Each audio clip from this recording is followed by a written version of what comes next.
আওয়ামী লীগ ছাড়া নির্বাচন হচ্ছে না, গুরুত্বপূর্ণ আপডেট। আজকে বিএনপি জামাত সহ বিভিন্ন দল একসাথে বসছে।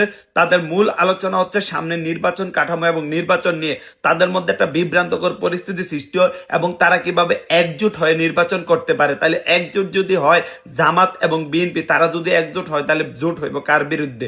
তো এখন এইখানেই শুভঙ্করের ফাঁকিটা, হ্যাঁ জোট হবে তারা আওয়ামী লীগের বিরুদ্ধে এবং তারা একবদ্ধতা হইয়া এনসিপি হইতে শুরু করা যত সুনুফুডির মতন কয়েকটা বাঙ্গাসুরা দল আছে সব দিয়ে একজোট হয়ে যাইব।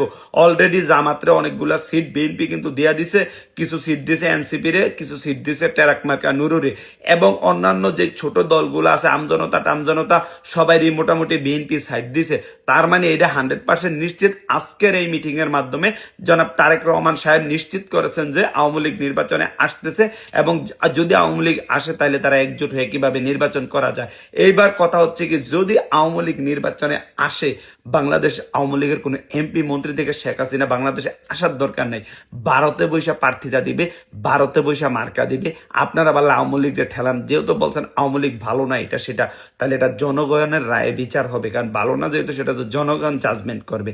তা আপনারা আওয়ামী লীগের উপরে ছাইরা দেন, দেশের উপরে ছাইরা দেন, কারণ আপনারা সরকার নিজে কন্ট্রোল করেন আওয়ামী লীগ। তা আওয়ামী লীগ যেহেতু ভালো ভালো না সেটাকে জনগণ বিচার করে দেখ। তো দেখা যাক এবার কি হয়। আর অলরেডি অনেকটা ডিসিশন ফাইনালের মতো হয়ে গেছে, কারণ জামাত বিএনপি অন্যান্য যে দলগুলো আছে